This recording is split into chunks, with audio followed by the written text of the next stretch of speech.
My name's Eliza. Growing up, the difference between me and my twin sister, Anna, was like night and day. She was the golden girl and, well, I wasn't. Our dad, a stern university professor, had his life's work tied up in books and lectures, while our mom was the quintessential housewife, dedicated to her home and family, pushing us to follow in her footsteps. From as early as I can remember, being at home felt more like sitting through a never-ending critique session. My parents had a blueprint for the perfect family, and it didn't include a daughter who wore band t-shirts and liked to keep to herself. "Eliza, why can't you be more like your sister?" was my mom's favorite line, usually tossed my way when I showed up at breakfast with my headphones in, trying to block out the world. Anna, on the other hand, basked in the glow of approval. "I just don't get why it's so hard for you to put on a nice dress and smile more," she'd say, flipping her perfect hair over her shoulder. It was like she was from a different planet. One particularly grueling Saturday, as our family prepared for one of Dad's faculty parties, a total snooze fest but mandatory appearance for us, I decided to rebel in the smallest way I knew how. I put on my darkest eyeliner and a pair of boots that definitely did not meet the appropriate standard. "You're not going out like that, are you?" Mom caught me on the stairs, her eyes darting down to my boots as if they were covered in mud. I shrugged, my standard defense. "Don't see why not." She sighed, that long, drawn-out kind that said I was the biggest disappointment in her perfectly ordered world. "Please, Eliza, just this once. Can't you try to fit in?" "What for? So you can pretend we're the perfect family?" I shot back, tired of the same old song and dance. "It's not about pretending. It's about showing respect for your father," she argued, her voice taking on that sharp tone that meant business. Anna, overhearing the exchange, came trotting down the hallway, her heels clicking on the hardwood like a judge approaching the bench. "Mom's right, Liz. It's not that hard to look decent. Why do you always have to make things difficult?" "Maybe I don't want to be a clone of you, Anna," I snapped, feeling my face get hot. I hated these arguments, hated being compared, but more than anything I hated feeling like the odd one out in my own home. Dad appeared at the bottom of the stairs, his brow furrowed. "Enough," he commanded, his voice firm. "Eliza, go change now. We're leaving in 10 minutes. His tone left no room for argument. He didn't yell, he didn't need to. The disappointment in his eyes was enough to send me marching back to my room to swap my boots for bland flats and wipe away half my eyeliner. As we drove to the party, the car was silent except for the classical music Dad insisted on playing because it was calming. I stared out the window, the trees blurring past. In that moment, I promised myself, someday I'd live a life where no one could tell me what to wear, how to act, or who to be. Someday, I'd be free from the echo of these expectations. My room was the only corner of the house where I could pretend I was somewhere else. Anywhere else. Unlike the rest of the house, which was filled with my parents' choices, my room was mine. It wasn't much, just 4 walls covered in sketches and music posters, but it was my escape from the reality of my family's expectations. One evening, as I was trying to lose myself in a playlist of my favorite bands, Dad knocked and marched into my room, his face set in a familiar frown. "Eliza, turn that noise down. And why haven't you studied with Anna today? You know you both have exams coming up," he said, his voice stern. I pulled out one earbud and looked up at him, trying to keep my voice even.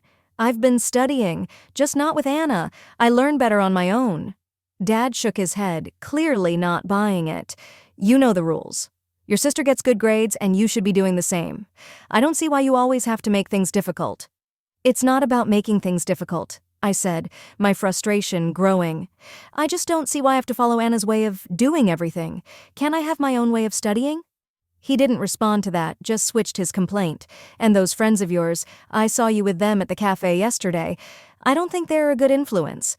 You should be spending time with the daughters of my colleagues. They're more suitable." I felt my temper rise. Suitable for what? For you, because they talk about economics and pretend to enjoy those boring university gatherings."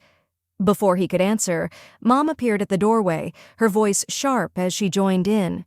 "Eliza, your father is right. Those girls are from good families.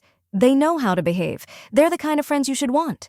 I stood up, facing both of them. What if I don't want friends who are picked for me? What if I want to choose my own friends? Choose what I study or even what I want to be? "That's enough, Eliza," Mom said, her tone final. "You know your future is with the university. Your father has made sure of that. And after you graduate, you'll need to start thinking about settling down. We've already discussed this." Settling down? The words hung in the air like a life sentence. "You mean start thinking about being someone's wife? Like Anna? Is that all you think I'm meant for?" Mom's face softened slightly, but her voice remained firm. "We want what's best for you. Following the path we've set out will give you a good life." "A good life," I repeated, the irony bitter in my mouth. Is it a good life if it's someone else's idea of good? No one answered that. They didn't need to. We all knew there was no point in arguing. They had their plans, and they expected me to fall in line, just like Anna. Anna and I were like two sides of the same coin, always together, but never on the same page. At university, where Dad taught, the differences between us grew even more obvious. She was into business management, the golden child, always nodding along in lectures, asking smart questions that made professors nod appreciatively. Me? I was stuck in the same program, but it felt like wearing a shoe on the wrong foot. Awkward, uncomfortable, and just plain wrong. One afternoon, as I trudged through a mountain of textbooks in the library, Anna breezed in, her notes organized, her smile ready. "Hey, Liz, you coming to the study group tonight? Professor Hall mentioned he's dropping by. Could be good for us to show face," she said, her tone light but insistent. I glanced up, feeling the weight of her expectations. "No, I don't think so. Those things aren't really my scene, you know." She frowned, placing her books down with a thud that matched her disapproval. "It's not about it being your scene, Liz. It's about making the right impressions. You need to start taking this seriously. We're graduating soon." I shrugged, turning back to my notes. "I am taking it seriously, just not in a way that makes me miserable." "Why bother pretending?" she asked, exasperated. "Because, Liz, sometimes you have to play the game to get ahead. You think I like all of this?" She gestured around at her perfectly tabbed textbooks and color-coded notes. "It's not about liking it. It's about doing what's necessary." I shook my head, pushing back my chair with a scrape. "Well, maybe I'm tired of doing what's necessary according to everyone else. Did you ever think of that?" Her voice softened, but her eyes were steel. "Liz, I'm just trying to look out for you. Dad's not going to be around to sort things out forever. What are you going to do if you keep alienating everyone? Maybe I'll figure it out on my own. Maybe I don't need to follow Dad's roadmap, or yours." I shot back, feeling a surge of defiance. Anna sighed, her frustration clear. "You're so stubborn. Just try, okay? For me, if not for yourself. Show up tonight. Talk to Professor Hall. It won't kill you." I looked at her, really looked at her, and saw not just my annoyingly perfect sister, but someone who actually cared in her own way. "Fine, I'll think about it," I conceded, not ready to promise more. "Thank you," she said, her smile returning. "It's not that bad, you know. You might even like it if you gave it a chance." "Doubt it," I muttered, but I knew I'd lost this round. For Anna, I'd show up, sit through another boring discussion, and nod at the right times. It was just a few hours, I told myself. How bad could it be? As it turned out, not as bad as I thought. Professor Hall was surprisingly interesting when he wasn't lecturing from a podium. I even asked a question, which earned a shocked but pleased look from Anna. Later, as we walked back to our dorm, Anna nudged me. "See? Not so terrible, right?" That fragile peace didn't last long, however. In our last year, Anna introduced us to her fiancé, a lawyer 10 years her senior, already well established, and exactly what our parents dreamed of. Mom and Dad were over the moon, praising Anna for making such a smart match and immediately turning their expectant eyes on me. "Now, Eliza, it's your turn to find someone suitable," Dad said one evening over dinner, his tone implying that my time was running out. Mom nodded enthusiastically, already planning out my life as if it were another one of her well-organized home projects. "Think about your future, dear. Someone who can provide for you, who has a good standing." I remember staring at my plate, feeling the walls close in. Anna's wedding was meticulously planned down to the last detail by Mom, from the bridesmaids' dresses to the floral arrangements, showcasing her perfect vision of family prestige. After the wedding, Mom often visited Anna, doling out advice and ensuring her life played out just as she had orchestrated. Witnessing this, I knew one thing for certain. I didn't want my life tailored by someone else's hands. One day, I was walking down the street, lost in thoughts of how to escape the life my parents envisioned for me, when I heard the deep rumble of a motorcycle approaching. Curiosity pulled me toward the sound. That's when I saw him, Jake, with his leather jacket and carefree smile pulling up beside me. "You look like you need a ride," he called over the roar of the engine, a playful twinkle in his eyes. I hesitated, glancing back toward the path home, then at his outstretched hand. What did I have to lose? "Sure, why not?" I replied, my voice a mix of nerves and excitement. Climbing onto the back of his bike, I felt a rush of adrenaline as we sped away. The wind whipped through my hair, and for the first time in a long time, I laughed, genuinely laughed. Jake shouted something about showing me his world, and I held on tighter, not wanting this moment to end. We stopped at a diner frequented by bikers. Over burgers and fries, Jake told me about his life as a welder, his passion for bikes, and his love for the open road. It was so different from anything I was used to, raw and real. "Don't you get scared living like this?" I asked, my voice barely above the clatter of plates and chatter around us. "Scared? Number, it's thrilling. You never know what's around the corner. Isn't that better than having everything planned out for you?" he replied, his eyes lighting up with each word. Over the next few weeks, we met secretly.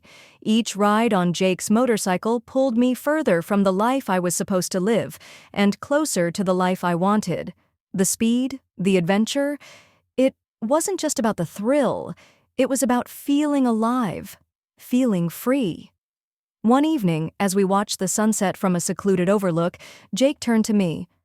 "Eliza, I don't just ride to escape. I ride to feel alive, to make every moment count. With you, every moment feels like it's worth something." I leaned into him, my heart beating fast. "I've never felt like this before. You make me feel free, Jake." He smiled, pulling me closer. "Then let's not go back to just existing. Let's live." 6 months with Jake felt like a lifetime of moments I'd always dreamed of. The day he proposed under the stars with the gentle rumble of his bike in the background, my heart screamed a yes before my mouth could form the word. It was perfect, except for one looming hurdle: my parents. I wrestled with the fear of introducing Jake to them. He was everything they disapproved of: his rough edges, his wild spirit, his simple yet content life as a welder. But love bolstered my courage, and I decided it was time they knew. The day I brought Jake home, he was clad as usual in a leather vest, black t-shirt, ripped jeans, and a bandana. I loved that about him. He was unapologetically himself. We walked up the driveway, and I could already feel the weight of my parents' judgment. As we stepped inside, Mom's face went pale at the sight of Jake, her eyes widening in shock. "What in the world, Eliza?" she gasped, her voice barely a whisper. Dad's reaction was harsher. his words sharp as knives. "Who is this? And why is he dressed like a fugitive in our house?" I took a deep breath, steadying my nerves. "Mom, Dad, this is Jake. He's the man I love. We're getting married." Their silence was deafening. Then Dad turned to Jake, his tone laced with disdain. "Married? What do you do for a living, young man? What are your qualifications?" Jake, bless him, didn't waver. "I'm a welder. I took some specialized courses after high school. I work hard and I make an honest living." The look on my parents' faces was a mix of horror and disbelief. Mom looked like she might faint. "A welder? Eliza, you can't be serious." Dad's voice rose, anger flaring. "You expect us to give our blessing to this? To throw away your future for a welder?" I felt my resolve harden. "Yes, because he makes me happy. Isn't that what should matter?" "But the life you'll lead," Mom started, her voice tremulous, "will be the life I choose," I shot back, my own voice gaining strength. Dad shook his head, his decision clear. "We cannot and will not support this. If you choose him, don't expect to be a part of this family." The finality in his tone broke my heart, but not my decision. Jake squeezed my hand, giving me the strength to face them. "Then I choose Jake. I choose us. I choose my happiness." Mom's eyes filled with tears, and Dad's jaw clenched tight. "If you walk out with him, don't bother coming back," Dad said, his voice cold. Walking away from my parents' house with Jake, my heart was a mess of emotions. Pain, relief, excitement, and fear, all mixed into one. The night air felt different, like each breath I took was a step further into a new life. We rode in silence for a while, the only sound the steady roar of the motorcycle beneath us. When we finally stopped at a small diner on the outskirts of town, Jake turned to me, his face serious. "You sure about this, Eliza? I mean, really sure? There's no going back after tonight," he said, his eyes searching mine for any hint of doubt. I nodded, squeezing his hand tightly. "I've never been more sure of anything. Being with you, this feels right. It feels like what I'm supposed to do." He smiled, that reckless, charming smile that had won me over the first day we met. "All right then, let's do it. Let's start our life together." Inside the diner, we found a quiet booth in the corner. The waitress brought over 2 coffees without asking, and we sat there, planning our next steps. "So, what's first?" I asked, stirring cream into my coffee, watching it swirl and blend. "We'll need to find a place to stay, at least for a while. Then maybe look for jobs. I have some buddies who can help us get started," Jake replied, his tone practical but optimistic. "It's going to be tough, isn't it?" I said, more a statement than a question. The reality of what we were doing was beginning to sink in. Jake reached across the table, his hand covering mine. "It might be, but we'll handle it together. Tough is nothing new for either of us, right?" I couldn't help but laugh, a short, sharp burst of genuine amusement. "Right. Together." We spent hours in that diner, talking and planning. Every so often, Jake would throw out an idea that sounded so wild, so free, that it made my heart jump. "And maybe one day we'll save enough to take that road trip across the country. Just you, me, and the open road." "I like that," I said, allowing myself to dream bigger than I had ever dared. Riding back into the city, we began our search. The next weeks were a blur of activity. We found a small apartment on the edge of town. Nothing fancy, but it was ours. Jake found work at a local garage, and I picked up shifts at a nearby diner. Life was hard, but it was ours. We made do with what we had, and every night, when we came home to each other, it felt like we had everything.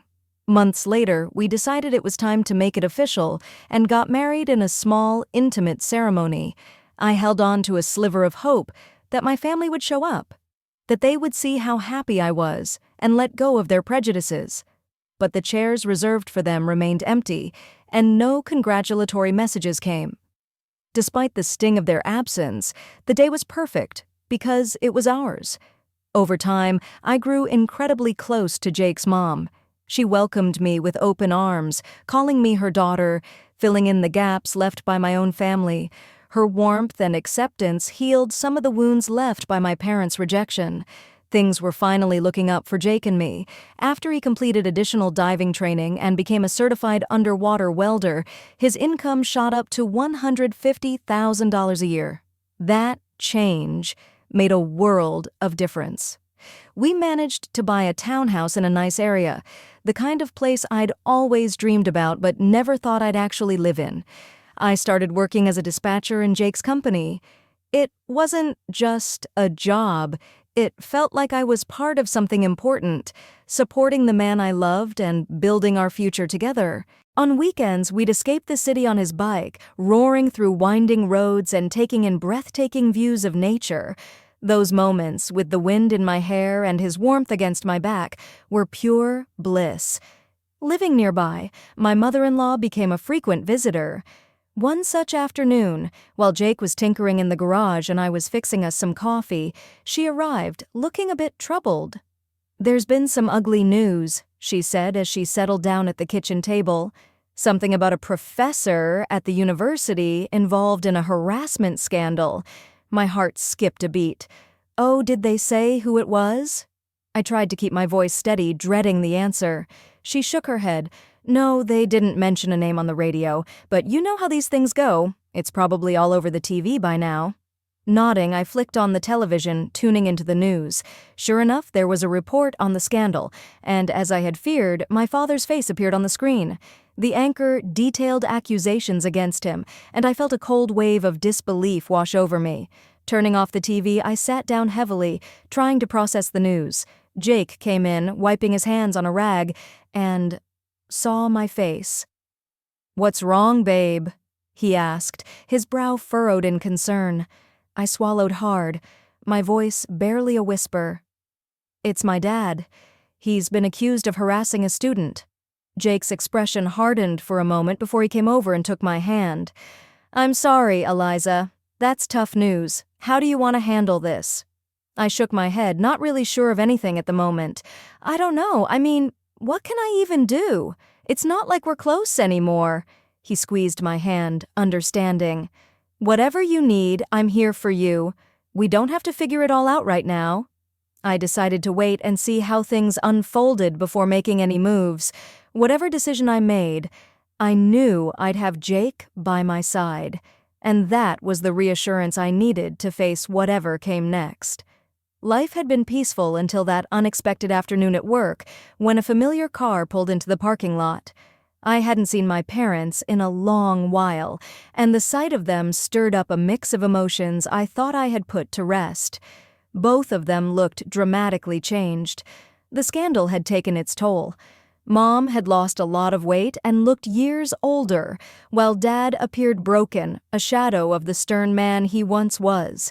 My mother spotted me and rushed over, arms open, as if nothing had happened, as if years of distance and disapproval could be bridged in an instant.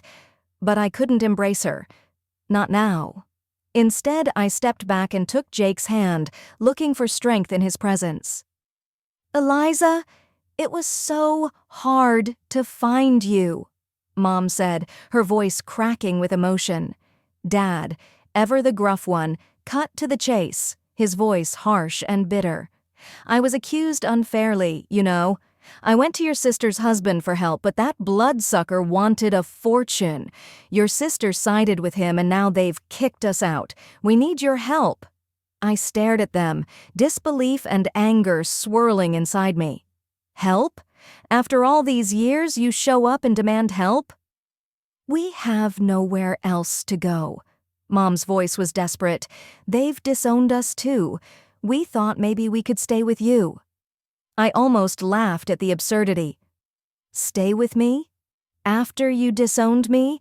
You made it clear I wasn't your daughter anymore." Dad's face turned red, his old temper flaring up. "You owe us, Eliza, after all we've done for you." "That's where you're wrong," I interrupted, feeling Jake squeeze my hand in support. "I don't owe you anything. You threw me out because I chose my happiness over your demands. And now, you want what? To just move in and pretend like we're a family? The situation was spiraling, and I could see people watching, a crowd beginning to form. Mom started to cry, her sobs loud and attracting even more attention. "You're being ungrateful, after everything we've done for you," she accused through her tears. I took a deep breath, my decision clear. "No, Mom, I'm not ungrateful. I'm free and happy. You made your choices and now you have to live with them." As we walked away, I heard my dad yelling, but Jake leaned over and quietly told the security team, "Don't let them come here again."